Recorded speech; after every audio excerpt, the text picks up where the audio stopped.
બધાએ રાક્ષસો દોડતા દોડતા આવ્યા રાવણ પાસે. રાવણને કે મહારાજ ગજબ થઈ ગયો, ગજબ થઈ ગયો.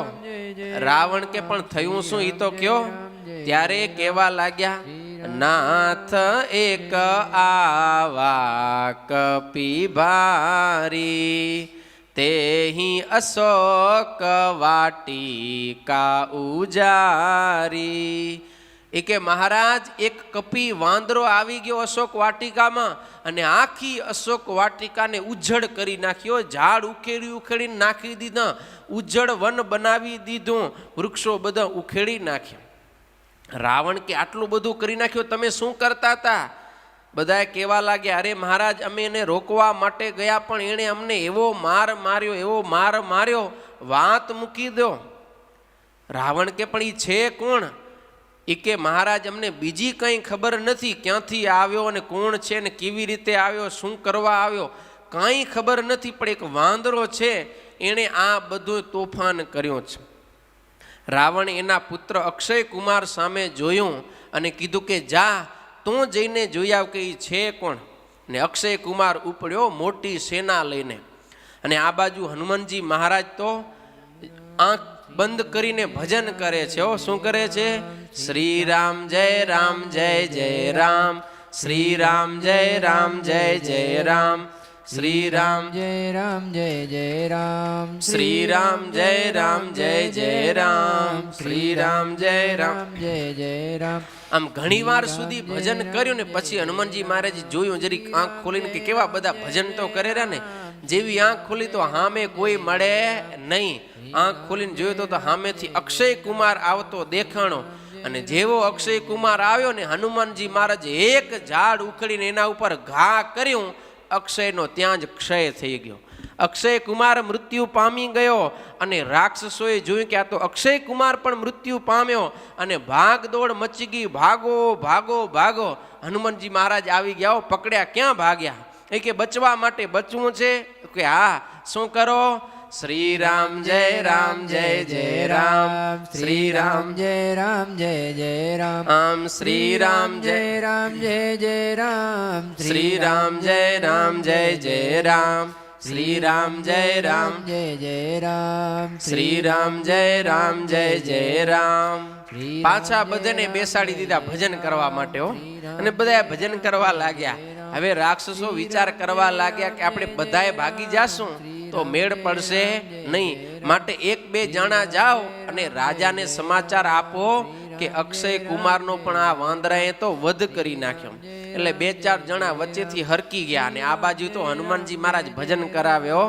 શ્રી રામ જય રામ જય જય રામ, શ્રી રામ જય રામ જય જય રામ, શ્રી રામ જય રામ જય જય રામ, શ્રી રામ જય રામ જય જય રામ, શ્રી રામ જય રામ જય જય રામ, આમ શ્રી રામ જય રામ જય જય રામ, શ્રી રામ જય રામ જય જય રામ. રાવણ પાસે આવ્યા. રાવણે પૂછ્યું શું થયું? તો કે મહારાજ કેવા એવું નથી. અરે કયો તો ખરા શું થયું? તો કે ના મહારાજ અમે નહીં કહી શકી. રાવણ કે મારો પુત્ર અક્ષય કુમાર ક્યાં? અરે મહારાજ એ વાંદરાએ તો તમારા પુત્ર અક્ષય કુમારને પણ મારી નાખ્યો. અને જેવા અક્ષય કુમારના મૃત્યુના સમાચાર સાંભળ્યા રાવણ એકદમ ધુઆ પુઆ થઈ ગયો, ક્રોધિત થયો અને ઇન્દ્રજીતને કહ્યું છે કે તું જા અને વાંદરાને બાંધીને યકને લઈ આવ. મારે જોવો છે એ વાંદરાને કે છે કોણ કે જેણે મારા પુત્ર અક્ષય કુમારને મારી નાખ્યો. અને જ્યારે ઇન્દ્રજીતને આજ્ઞા કરી ત્યારે ઇન્દ્રજીત છે ને એ સેના લઈને ચાલતો થયો છે.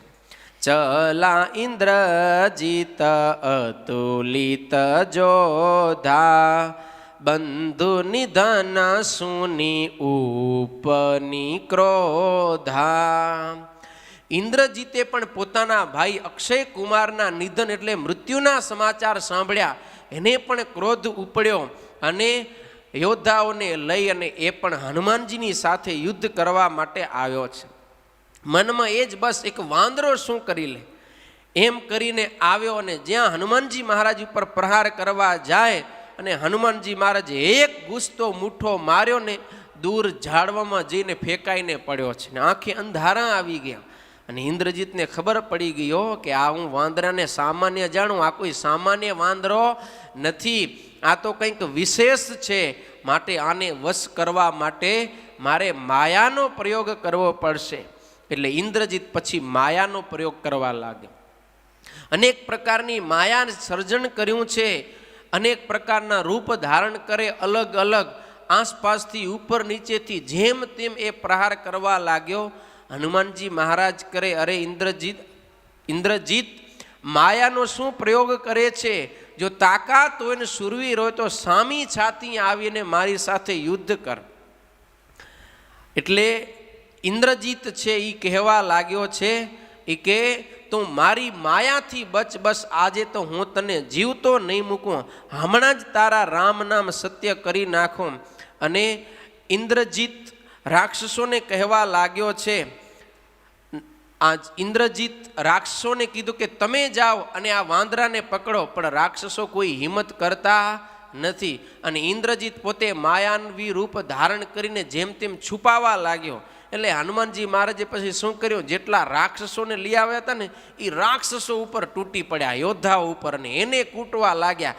બરાબરના જ્યારે કૂટવા લાગ્યા ને બધા ભાગવા લાગ્યા, ઇન્દ્રજીતને શરણે ગયા, હે મહારાજા અમને બચાવો, બચાવો, બચાવો. હનુમાનજી મહારાજ કે બચવું હોય તો એક ઉપાય છે.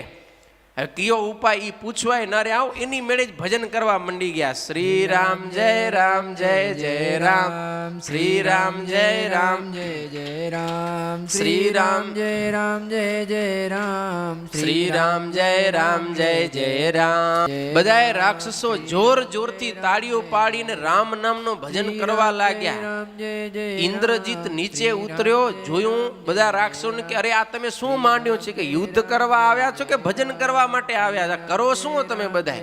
ત્યારે રાક્ષસો કે અરે માલિક અમે તો યુદ્ધ કરવા માટે જ આવ્યા છીએ, અમે ભજન નથી કરતા, પણ આ પૂછડા વાળો છે ને એ અમારી પાસે ભજન કરાવે છે રહ્યો.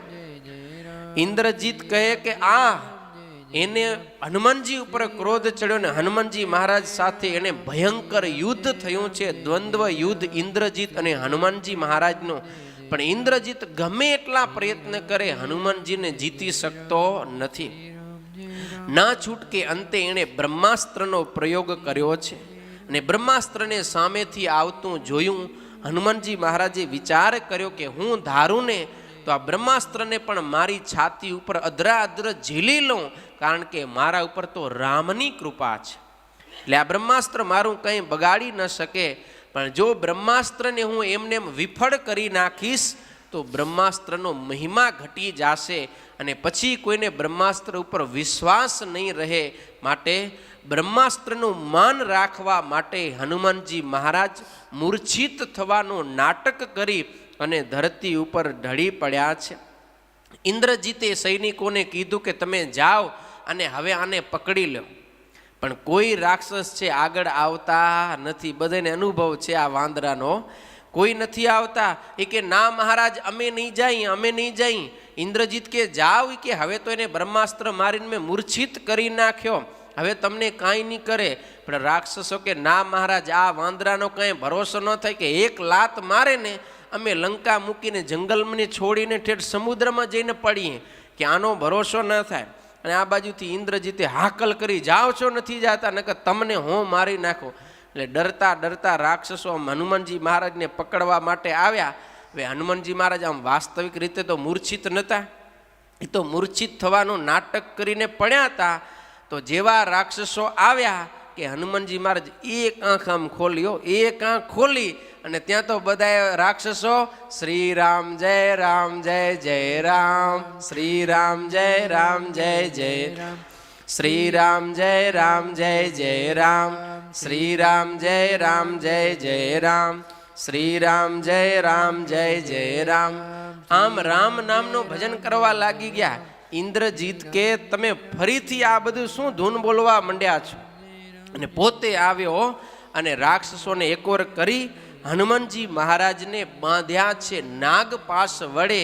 અને હનુમાનજીને બાંધી અને રાવણની સભામાં લઈ આવ્યા અને પિતાજીને કીધું છે કે મહારાજ લ્યો આ તમારા અક્ષય કુમારનો વધ કરનારો વાંદરો મેં તમારી સભામાં હાજર કર્યો.